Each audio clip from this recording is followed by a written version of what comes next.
많은 사람들은 멸망의 길을 영광의 길로 착각하고 영광을 얻기 위해서 멸망의 길로 걸어갑니다.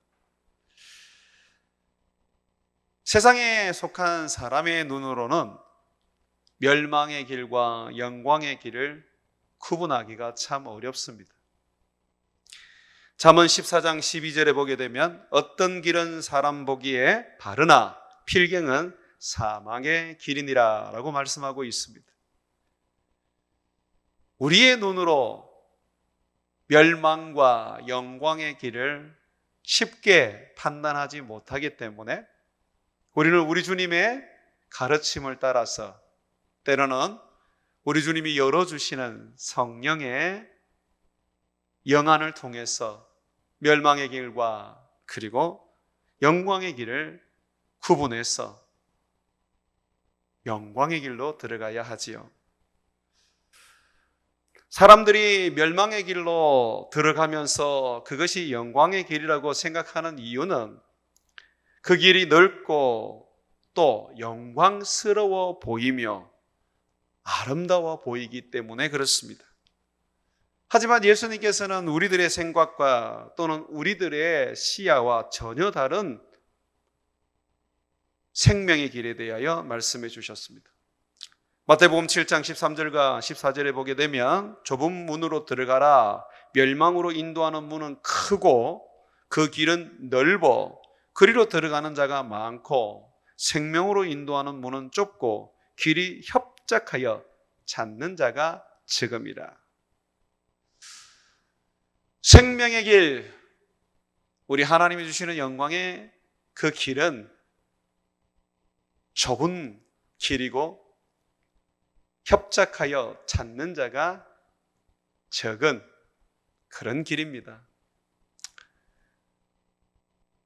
그렇기 때문에 우리는 하나님 앞에서 영광의 길로 들어가기 위해서, 생명의 길로 다니기 위해서 우리는 세상 사람들이 선택하지 않는 좁은 길, 협착한 길, 보기에 힘에 겹고 그리고 괴롭게 여겨지는 그 길을 선택해야 합니다.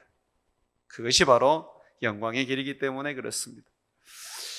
요사밧의 아들 여호람도 멸망의 길을 영광의 길인 줄 착각하고 그 길로 들어서서 결국은 멸망으로 인생이 끝나버렸습니다.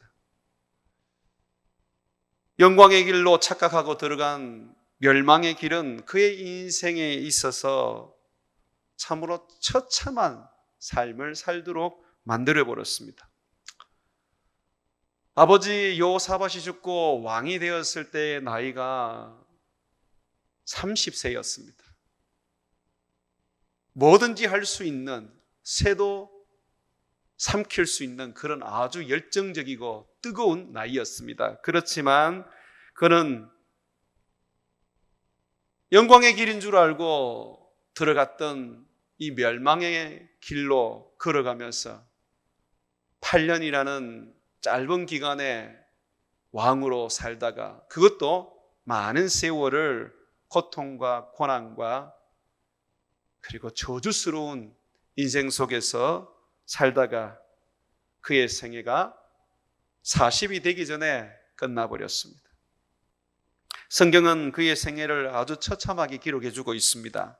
역대상 22장 한번 보십시오. 16절에서 20절 말씀 보시면 역대상 21장 16절에서 20절까지입니다. 역대상 21장 16절에서 20절을 보게 되면 이 여호람이 어떤 삶을 살았는지 보여줍니다. 제가 한번 읽어보겠습니다. 여호와께서 블레셋 사람들과 구스에서 가까운 아라비아 사람들의 마음을 격동시키사 여호람을 치게 하셨으므로 그들이 올라와서 유다를 침략하여 왕궁의 모든 재물과 그의 아들들과 아내들을 탈취하였으므로 막내 아들 여호아하스 외에는 한 아들도 남지 아니하였더라.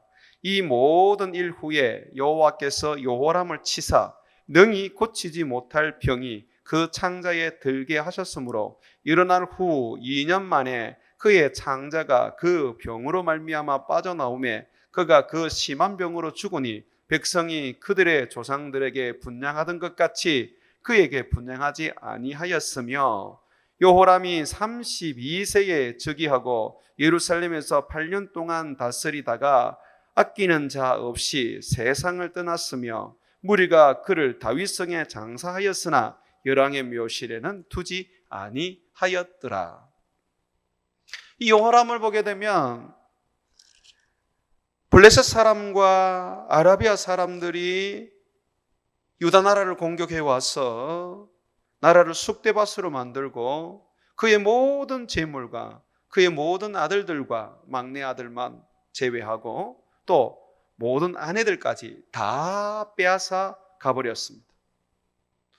뿐만 아니라 이 여호람은 창자가 튀어나오는 병에 걸려서 결국 그 병으로 죽게 되었고, 그가 죽고 난 다음에 백성들은 그를 부정하게 여기고 다른 열왕들처럼 분향하지도 않고, 그리고 다윗성의 장사는 지내되 왕들이 들어가는 영광스러운 묘지에는 넣지 않고 그저 왕의 자식은 자식이로되 왕의 영광도 없고 왕의 존중도 없는 그런 처참한 인생으로 끝나버렸습니다. 그리고 성경은 이렇게 말합니다. 아끼는 자 하나 없이 죽었다. 정말 외롭게 그렇게 살다가 인생이 끝나버렸습니다. 이 멸망의 길로 들어가게 되면 멸망시키는 자가 사단이 아닙니다. 여러분, 놀랍게도 멸망의 길에서 멸망케 하시는 이는 하나님이십니다. 여호람이 멸망의 길로 들어가자 하나님은 이웃 나라를 일으켜서 여호람과 그의 나라를 쑥대밭으로 만드시고 그의 모든 가족들을 다 빼앗아가게 하셨습니다. 뿐만 아니라 하나님은 또 여호람의 몸을 쳐서 병들게 하여 그 병으로 2년 만에 죽게 만들었습니다. 죽고 난 다음에도 사람들은 그를 왕답게 존중하거나 대우하거나 기리지 아니하고 마치 무슨 큰 문제가 있는 부정한 자처럼 그렇게 대했습니다.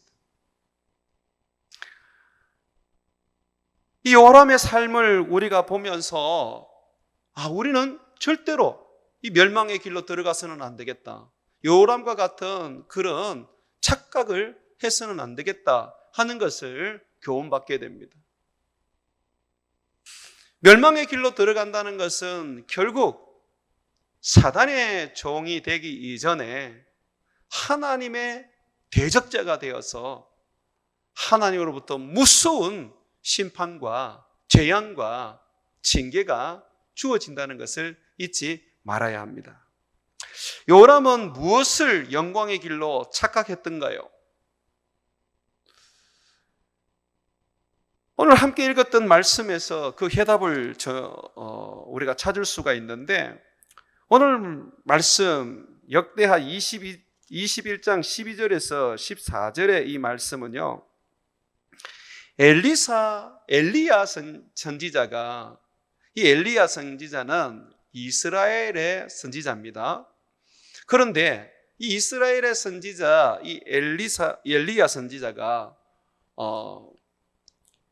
여호람에게 편지를 써서 하나님의 말씀을 전해줍니다.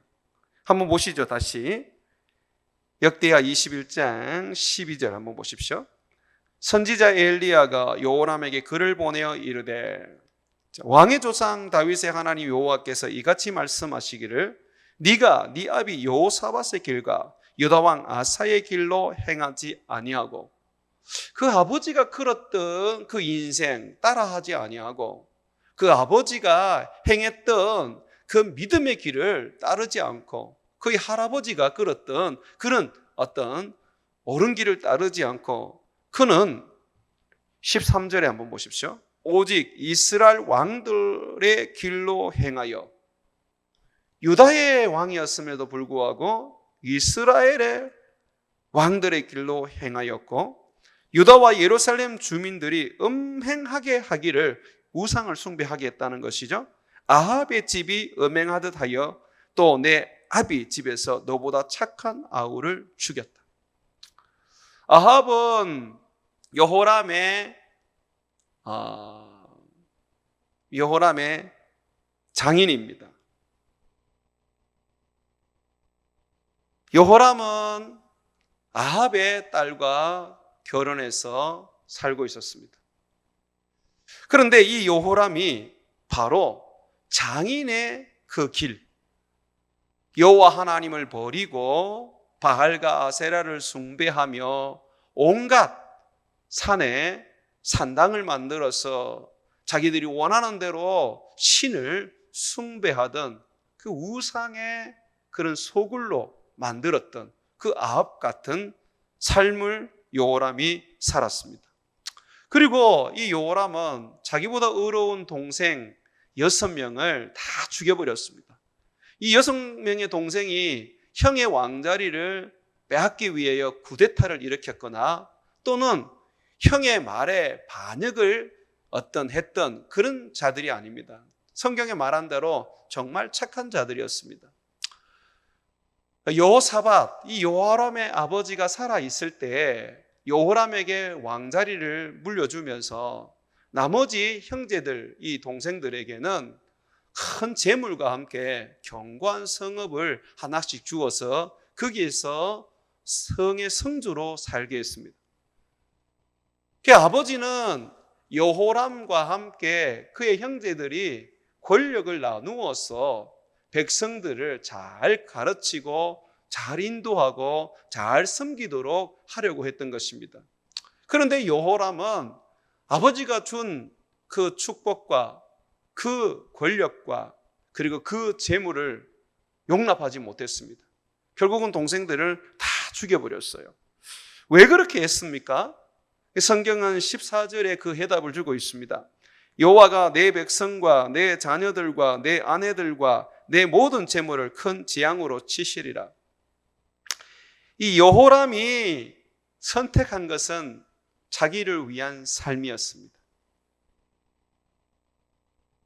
아버지 여호사밧의 길, 여호와를 섬기고 여호와의 말씀을 백성들에게 가르쳐서 여호와의 말씀대로 살게 하는 그 삶을 버려버리고 그의 장인 아합처럼 바알과 아세라와 온갖 신들을 섬겨 백성들이 원하는 대로 그들이 우상을 숭배하도록 그렇게 만들고 또 그의 형제들을 그가 다 죽여버렸던 것은 바로 그가 자기 중심의 권력을 가지고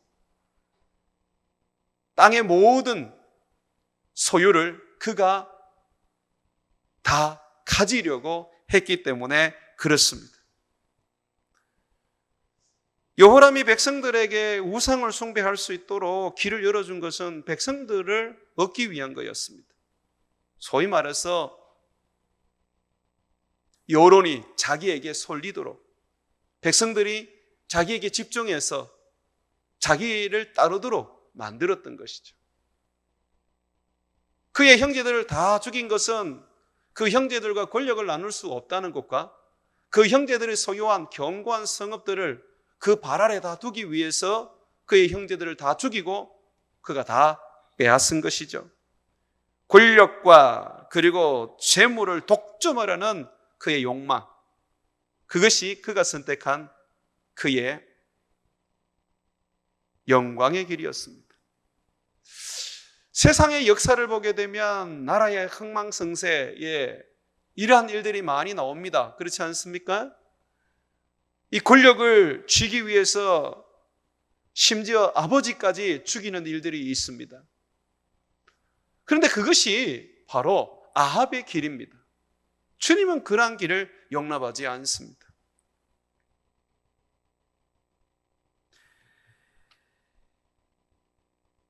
여호람은 자기 자신을 위해서 살고자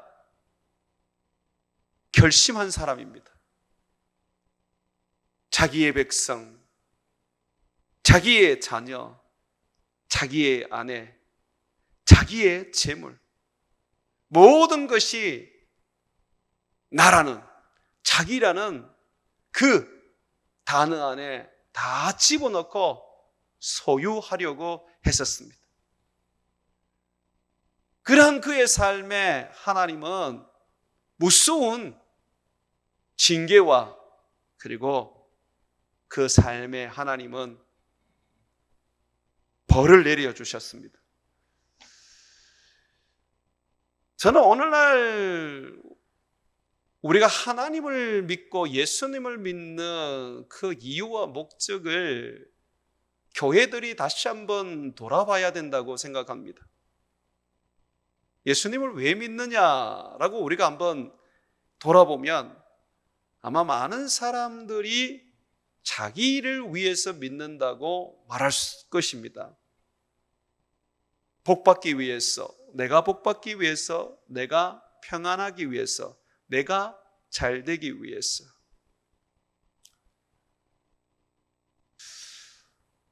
그게 신앙 아닌가? 그게 하나님을 믿는 이유 아닌가? 그렇게 우리가 반문할 수 있는데 아닙니다.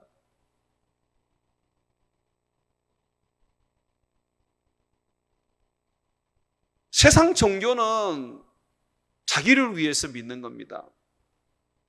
자기의 평안을 위해서, 자기의 잘되는 삶을 위해서 믿는 겁니다. 그래서 자기가 좋아하는 신을 선택하는 것이죠. 그러나 우리가 우리 주 예수 그리스도를 선택한 적이 없습니다. 우리가 우리 하나님을 선택하지 않습니다. 만약에 우리가 우리 하나님을 선택했다면 그것처럼 교만한 발상이 없습니다. 하나님이 우리를 선택하셨고 하나님이 우리를 부르셨습니다. 우리를 부르신 하나님은 우리의 삶의 중심이 나에서 예수님으로 옮겨지기를 요구하십니다. 그래서 예수님께서는 우리들에게 그런 이야기를 하시죠. 나를 따르려거든 자기를 부인하고 자기 십자가를 지고 나를 따라야 한다.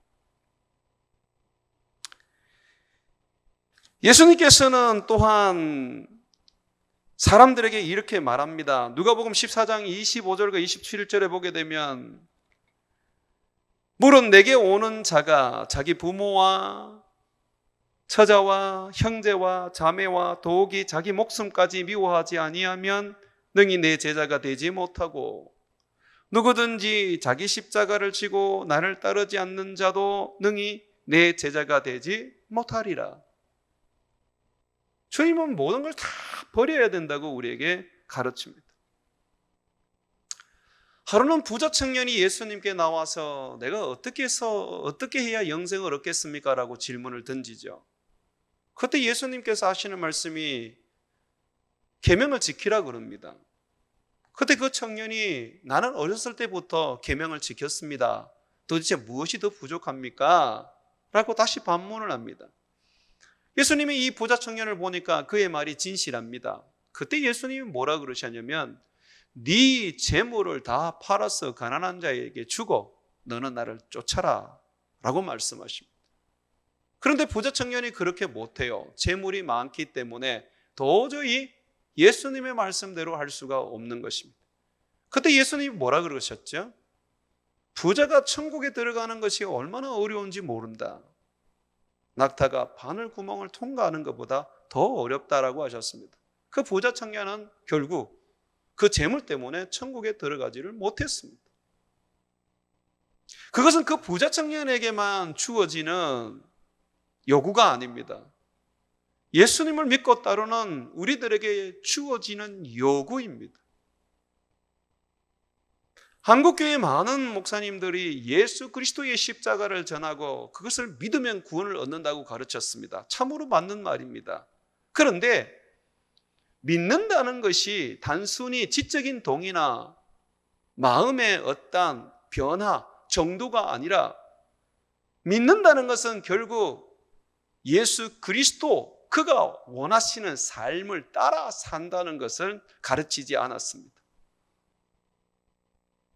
예수님께서는 수없이 우리들에게 말하고 있습니다. 누구든지 나를 따르려거든 자기 자신을 부인하고 자기 십자가를 지고 나를 쫓아야 한다. 십자가는 예수 그리스도께서 우리를 위하여 죽으신 은혜의 장소입니다.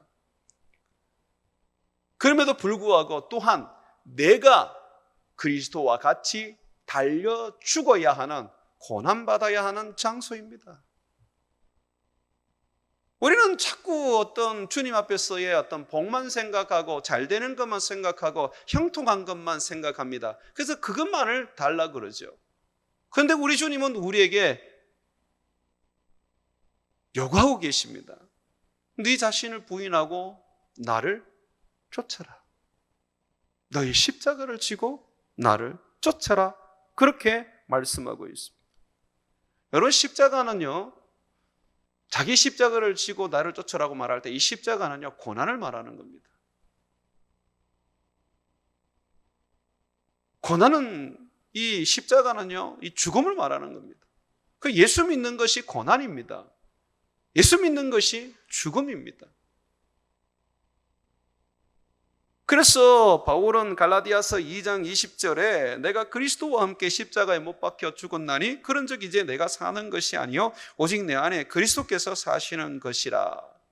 이제 내가 육체 가운데 사는 것은 나를 사랑하사 나를 위하여 자기 자신을 보내신 하나님의 아들을 믿는 믿음 안에서 사는 것이라.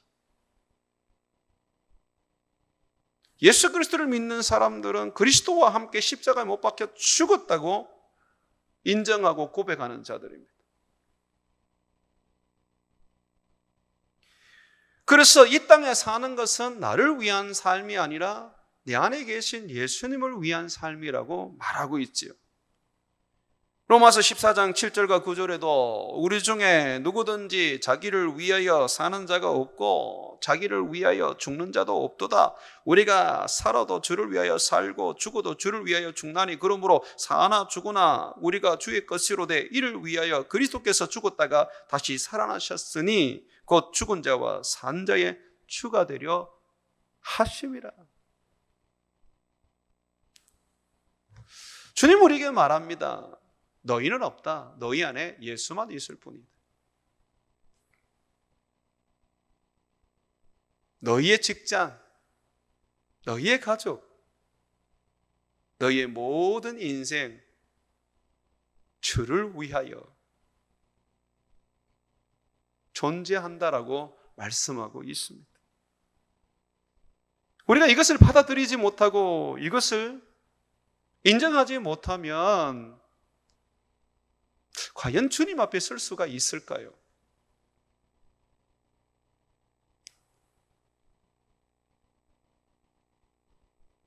교회가 교회된 본질이 무엇입니까?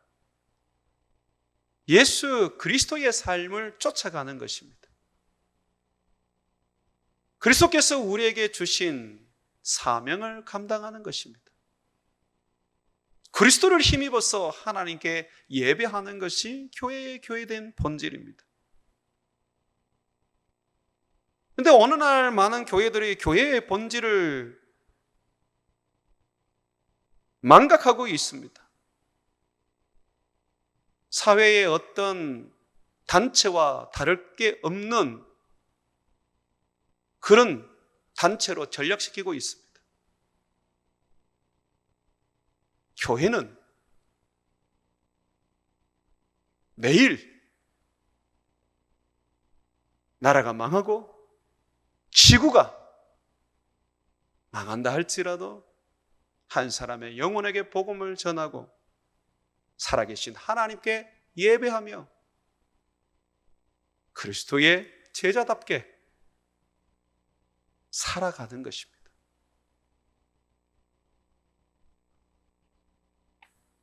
오늘 많은 교회 지도자들이 교회를 너무 자기의 이익 단체로 전략시키고 있습니다.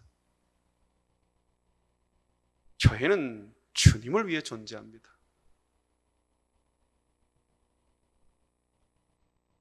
교회는 영혼을 구원하기 위해서 존재해야 합니다. 여기서 벗어나는 것은 교회를 망치는 악입니다. 요람은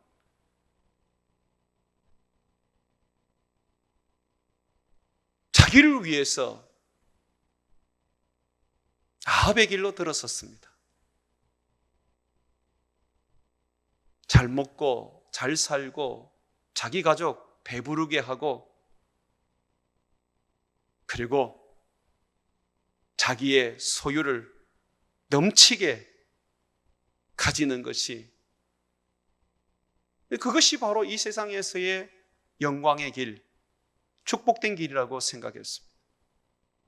그런데 그것이 하나님과 원수되고 멸망의 길이라는 것을 꿈에도 생각지를 못했던 것입니다.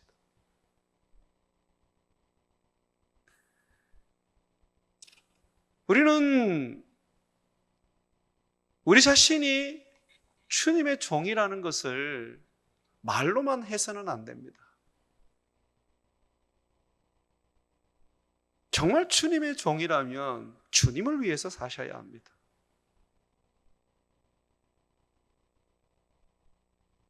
주님의 종이라고 말하면서 실질적으로는 주님이 나의 종 되기를 원합니다. 내가 원하는 일, 내가 하고 싶은 일, 내가 즐거운 일을 위해서 주님을 쓰고 싶습니다.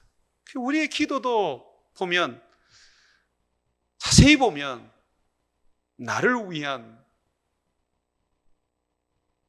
기도가 전부일 때가 많습니다. 주님은 요람을 통해서 우리에게 말하고 있습니다. 그것이 멸망의 길이다. 다시 한번 보시죠. 역대하 21장. 역대하 21장 14절 우리 같이 한번 읽어보겠습니다. 시작. 여호와가 내 백성과 내 자녀들과 내 아내들과 내 모든 재물을 큰 재앙으로 치시리라. 여기 보십시오. 여기에 너라는 단어가 몇 번에 들어갔습니까? 하나님은 이 요호람이 붙잡고 있는 자기, 나라는 것을 다 쳐버리겠다고 말씀하십니다. 네 소유는 내가 다 없애버리겠다. 네 것이라고 주장하는 건 내가 다 없애버리겠다고 말하고 있습니다. 제자라는 것은 스승이 간 길을 걸어야지 제자라고 그렇게 말할 수 있습니다. 우리의 스승은 예수님입니다. 예수님께서는 이 땅에 오실 때에, 또 이 땅에서 살아가실 때에 한 번도 자기가 하나님으로서의 영광과 또 하나님으로서의 어떤 능력과 하나님 아들로서의 그러한 어떤 대우를 받으신 적이 없었습니다. 빌립보서 2장 5절에서부터 말씀하고 있는 것처럼 예수님은 철저하게 자기를 비워 종의 어떤 모습을 가지고 우리같이 낮아지셔서 죽기까지 복종하셨습니다. 자기가 없으셨어요, 예수님. 그렇기 때문에 예수님은 당당하게 우리에게 요구하십니다. 네가 정말 나를 따르는 제자가 되려면, 내가 걸어왔던 길을 걸으려면 너도 네 자신을 부인하고 나를 쫓아야 한다고 말씀하고 있습니다. 빌립보서 2장 5절을 한번 찾아보시죠. 신약 성경입니다. 빌립보서 2장 5절입니다.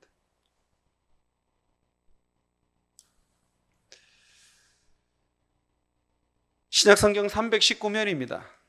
빌립보서 2장 5절에서 8절까지 한번 보십시오. 빌립보서 2장 5절에서 8절 신약 성경 319면입니다. 너희 안에 이 마음을 품으라. 곧 그리스도 예수의 마음이니 그는 근본 하나님의 본체시나 하나님과 동등됨을 취할 것으로 여기지 아니하시고 오히려 자기를 비워 종의 형체를 가지사 사람들과 같이 되셨고 사람의 모양으로 나타나사 자기를 낮추시고 십자가에서 복종하셨으니 곧 십자가에 죽으심이라. 철저하게 자기를 비우셨어요. 자기를 부인하셨어요.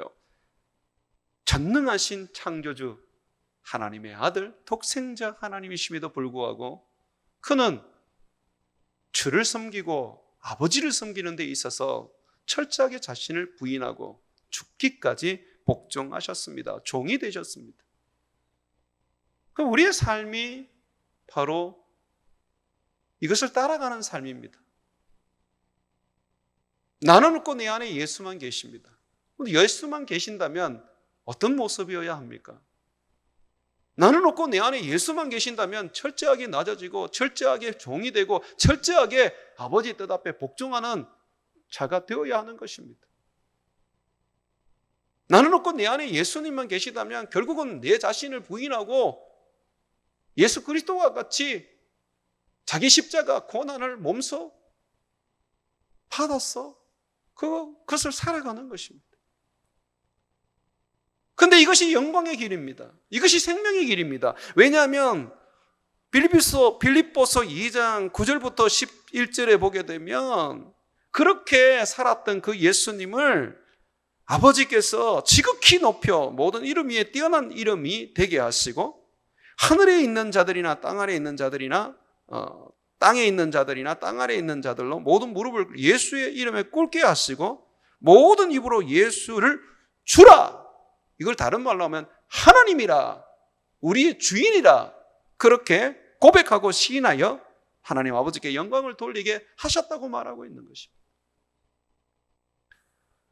화려하게 보이고 세상의 성공의 어떤 그런 길인 것처럼 여기지는 그 길들은 실질적으로 하나님과 원수되고 하나님이 직접 그 손을 들어 요람처럼 그렇게 그의 소유와 그가 가진 모든 것과 그것을 위해 땀 흘린 모든 업종들을 그냥 일순간에 다 무너뜨려 버리십니다.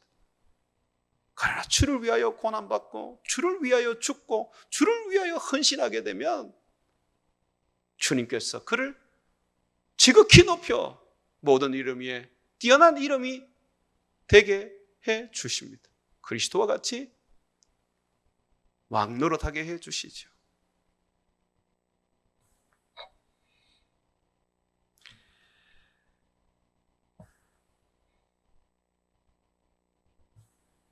여호람이 걸었던 멸망의 길, 영광의 길인 줄 알고 착각하고 걸었던 그 멸망의 길, 결국 그것은 자기를 위한 길이었습니다. 우리가 이 길에서 벗어나서 정말 생명의 길로 들어가서 영광을 정말 얻기를 원한다면 우리는 예수님이 말씀하시고 있는 그러한 자기 자신을 부인하고 자기 십자가를 지고 주를 위하여 사는 삶으로 가야 합니다. 다윗은 주의 길을 걸었던 생명의 길을 걸었던 사람입니다. 그의 특징을 보게 되면 그는 오직 하나님만 섬기고 백성을 이끌어 하나님만 예배했던 예배자였습니다. 자기를 부인하고 자기 십자가를 지고 간다. 이게 어떤 삶일까요? 자기를 부인하는 삶은요, 예배로 나타납니다. 예배 없는 삶은 자기를 부인할 수가 없습니다. 자기가 종인 줄 알고 자기가 피조물인 줄 알고 나를 만드신 하나님 앞에 엎드려 예배한다는 것, 그것이 바로 자기를 부인하는 삶의 시작입니다. 예배는 옵션이 아닙니다. 코로나 사태로 인해서 교회에 나와 예배를 드리지 못하는 일들이 우리에게 있었습니다. 앞으로 그런 일들이 많아질 겁니다. 우리는 그러한 어떤 교회 나와서 예배 드리지 못하는 그러한 상황이 주어진다 할지라도 우리는 우리가 있는 그 자리에서 예배해야 합니다. 목사님, 나는 혼자서 예배하지 못하는데요. 그게 문제입니다. 아직까지 자기를 부인하고 그리고 하나님의 정으로 하나님을 섬기며 예배자로서 하나님을 영화롭게 할 준비가 안 됐다는 것입니다.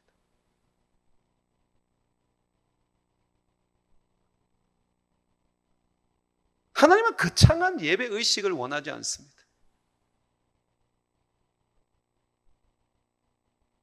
하나님 앞에 엎드려 단 1분이라도 주께 기도하고 주께 감사하며 주를 높인다면 그것이 바로 예배입니다. 그런데 그게 안 돼 있어요. 교회를 오지 않는 이상은, 오지 않고는 스스로 예배하기가 너무너무 어려워요. 자기가 살아있다는 것이죠. 이 다윗은 또한 백성들에게 율법을 가르치면서 그 율법을 따라서 옳은 삶과 바른 삶을 살도록 했습니다. 그렇다면 우리가 주님의 종된 삶이고 내 자신을 부인하고 십자가를 지고 가는 삶은 하나님의 성경, 하나님의 말씀대로 따르고 그 말씀을 실천하고 그 말씀을 따라 살아가는 것입니다.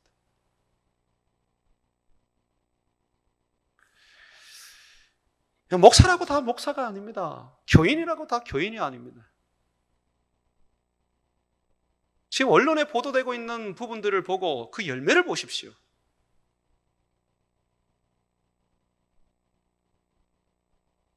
주님은 우리에게 성령의 열매를 요구합니다.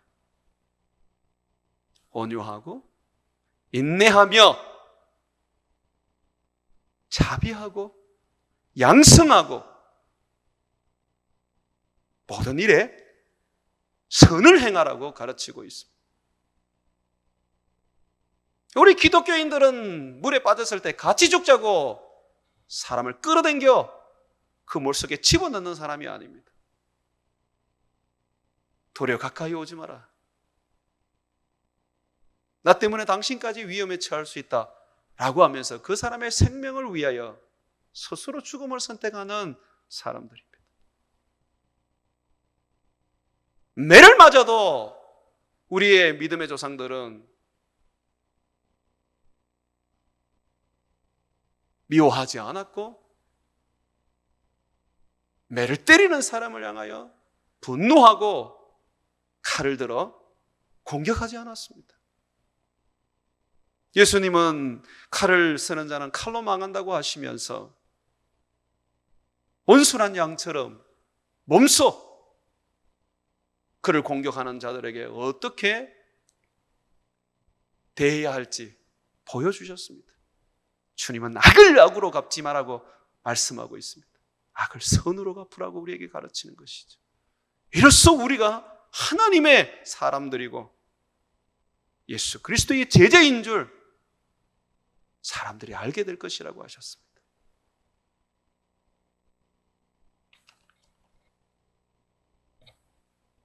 그리스도의 형상이 없는데 무슨 교회의 지도자가 되고 그리스도의 모습이 없는데 무슨 교인이라고 다니면서 교회를 자랑할 수 있겠습니까?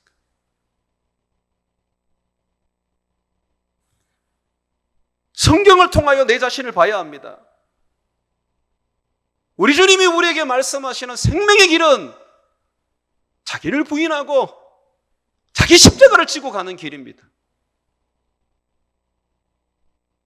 때리면 맞는 길입니다. 그렇게 가르치고 계시잖아요. 오른밤을 때리면 왼밤을 돌려대라 그러고 오리를 가자면 심리를 가주라 그러고 속옷을 달라면 겉옷까지 벗어주라고 주님 말씀하고 있지 않습니까? 그것이 제자의 길이고 그것이 믿음의 길이라고 말씀하고 있지 않습니까? 그런데도 불구하고 우리는 그러한 삶을 자꾸 잊어버립니다.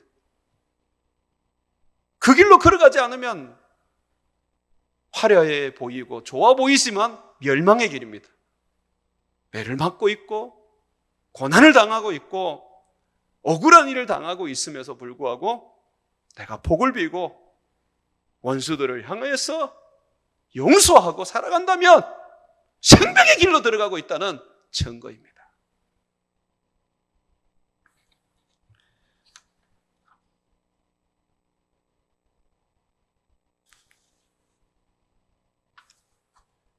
예수님께서 부자와 거지 나사로의 비유를 하시면서 이 두 사람이 죽었는데 부자는 지옥으로 가고 거지 나사로는 아브라함의 품 천국으로 갔다고 그렇게 얘기를 해 주십니다.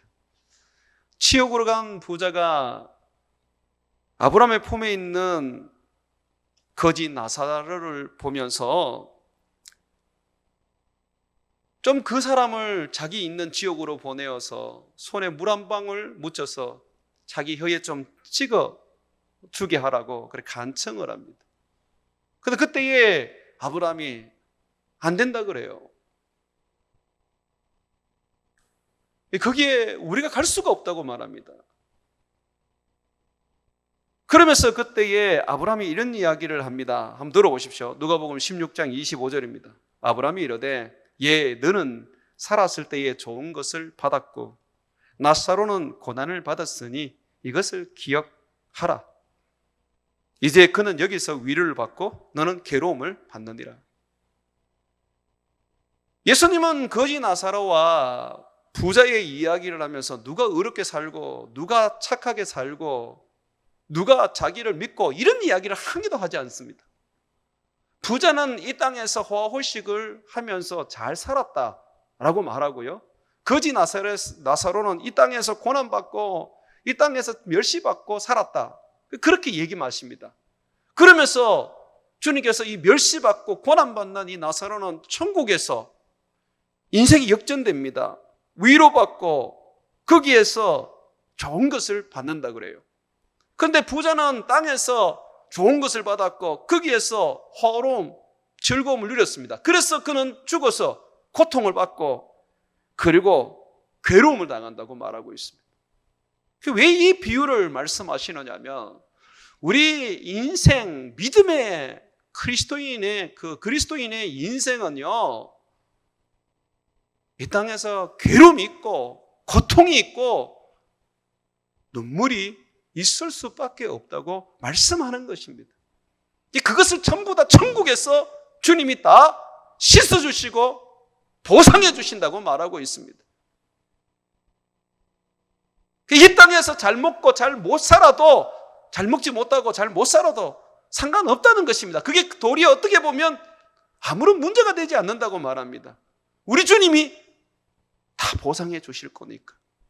그래서 주님은 우리에게 말합니다. 너희의 영광의 길, 생명의 길은 예수 그리스도께서 걸었던 것처럼 자기를 부인하고 자기 십자가 지는 고난의 삶이라고 말하고 있는 것입니다.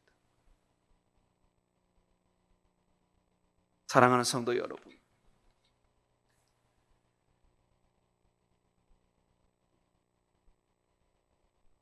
우리는 지금의 이 시대 속에서 교회가 얼마나 많은 이슈가 대한민국에서 되고 있는지 우리는 회피하지 않고 봐야 합니다.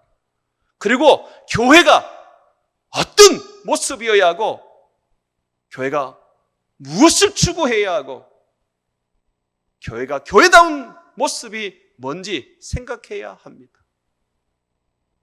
자칫 잘못하면 교회가 멸망의 길로 갈 수 있다는 것을 잊어서는 안 됩니다. 자칫 잘못하면 교회는 부자가 살았던 그 길에 서 있을 수 있다는 것을 잊어서는 안 됩니다. 교회는 거지 나사로와 같은 고난과 핍박과 눈물이 있는 곳입니다. 교회는요, 오직 주를 위하여 존재하는 주의 종들의 모임입니다. 주를 영화롭게 하고 주를 기쁘시게 하기 위해서 존재하는 것이지 다른 것으로는 우리는 의미를 두어서는 안 됩니다. 점점 멸망하고 예수님이 재림하기를 이제 더욱 가까워지는 때에 우리 그리스도인들이 해야 될 일은 그리스도께서 걸었던 그 길을 걷는 것입니다. 여러분의 삶을 통하여 영광의 빛을 비추고 빛으로 소금으로 이 모습을 가져야 합니다. 예수님이 오시면 분명히 구별될 겁니다. 주여, 내가 주의 이름으로 귀신을 쫓아내고 선지자 노릇을 했습니다. 주님 말씀하실 겁니다. 나는 너를 도무지 알지 못한다. 불법을 행하는 자들아, 내게서 떠나라. 이적과 기적을 행하는 것이 교회의 본질이 아닙니다. 거룩한 법을 따라서, 그리스도의 사랑의 법을 따라서 살아가는 것이 교회입니다. 우리가 이 점을 명심하고 우리는 멸망의 길을 벗어버리고 생명의 길로 들어가 그의 영광을 얻는 그런 주의 자녀들 되시기를 주의 이름으로 축원을 드립니다.